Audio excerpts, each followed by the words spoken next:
Welcome to my YouTube channel. This video will be sponsored by SB Digital Marketing. திருவண்ணாமலையில் company வந்துட்டு locate ஆகியிருக்கு.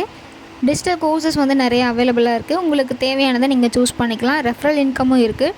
24/7 சப்போர்ட்டும் இருக்குது. நீங்கள் டீட்டெயில்ஸ் வேணும்னா இந்த நம்பருக்கு கான்டாக்ட் பண்ணுங்கள். The struggle to find courses that truly speak your language, it's finally over. Welcome to EduQuest, where learning is made just for you.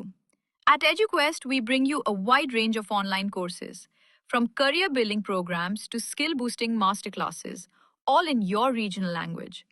Because we believe language should never be a barrier to success. Our courses are tailor made after understanding what today's learners really need. So why wait? Start learning the smarter, simpler way only with EduQuest. Visit eduquest.courses and explore your next course today.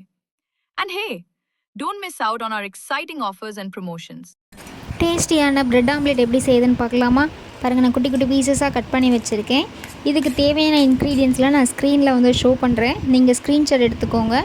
அடுத்து green chutney எப்படி ready பண்ணணும் அப்படிங்கிறதுக்கான அதுவும் கடலை, இஞ்சி, பூண்டு, பச்சை மிளகாய், உப்பு, சுகர், லெமன் இதெல்லாம் போட்டு நல்லா மிக்சியில் கிரைண்ட் பண்ணிட்டிங்கன்னா க்ரீன் சட்னி ரெடி ஆகிடும்.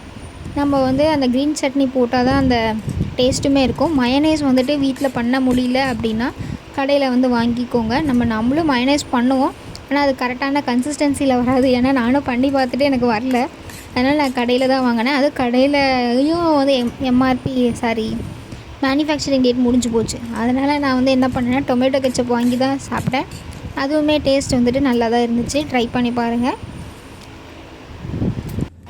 நான் ப்ரெட் ஆம்லேட் போடுறத வந்து வீடியோ எடுக்காமல் விட்டுட்டேன். எப்படின்னு சொல்கிறேன். நல்லா 2 எக்கை நல்லா பீட் பண்ணிவிட்டு தோசை தவாவில் வந்துட்டு நல்லா ஸ்ப்ரெட் பண்ணி விட்ருங்க. ஃபுல்லாக ஸ்ப்ரெட் பண்ணிவிட்டு 2 ப்ரெட் ஸ்லைஸ் எடுத்துக்கோங்க. ஒன்றை வந்து அதை மேலே வச்சுட்டு அதுக்கப்புறம் திருப்பி போடுங்க. நம்ம எப்படி போடுவோமோ அதில் லைட்டாக வந்து அந்த எக்கு வந்து டச் ஆகியிருக்கணும், அந்த ஸ்ப்ரெட் ஆகியிருக்கணும். அதே மாதிரி இன்னொன்றையும் வச்சு போடுங்க. நல்லா அடியில் வந்து வெந்ததுக்கப்புறம் நம்ம நார்மலாக வந்து ஒரு பொட்டலை மடிப்போம் பார்த்திங்களா, அடியில் வந்துட்டு வடை வச்சு மேலே பொட்டலை மடிப்போம்ல, அதே மாதிரி வந்துட்டு பாக்ஸ் ஷேப்பில் வந்துட்டு இந்த சைடு ஒரு திருப்பு, இந்த சைடு ஒரு திருப்பு, சைடில் ஒரு திருப்பு போட்டிங்கன்னா அது வந்து ஃபுல்லாக ப்ரெட்டு வந்து சென்ட்ரல் பார்ட்டில் வந்துடும். ஒரு பாக்ஸ் ஷேப்பில் நமக்கு கிடைக்கும். அந்த பாக்ஸ் ஷேப்பில் கிடச்சிச்சின்னா திரும்ப வந்து திரும்ப டோஸ்ட் பண்ணுங்கள். அந்த சைடு திருப்பி போடுங்க. ஒரு 2 நிமிஷம் அப்படியே அந்த கரண்டி வச்சு அழுத்தி விட்டுட்டு அதுக்கப்புறம் அப்படியே 2 நிமிஷம் இந்தாண்டி திருப்பி போடுங்க. நல்லா வந்துட்டு பேக் ஆகிடும். நல்லா டேஸ்ட்டாக இருக்கும். நல்லா சீக்கிரமாகவும் வெந்துடும். ஏன்னா பன்னுன்றதுனால எக்குன்றதுனால சீக்கிரமாக வெந்துடும். அதுக்கப்புறம் எடுத்து வெளியே வச்சு கட் பண்ணி குட்டி குட்டியாக கட் பண்ணி கொடுத்திங்கன்னா சர்வ் பண்ணிங்கன்னா டேஸ்ட்டாக இருக்கும். டீ, காஃபி எல்லாத்துலேயும் வச்சு சைட் டிஷ்ஷாக சாப்பிட்லாம். டேஸ்ட்டாக இருக்கும். ட்ரை பண்ணி பாருங்கள். ஆக்சுவலாக இது நான் வேறு வீடியோ எடுக்க வந்து வேறு விதமாக போயிடுச்சு. நெக்ஸ்ட் வீடியோவில் ப்ராப்பராக அப்லோட் பண்ணுறேன். Sorry for that. தேங்க்யூ.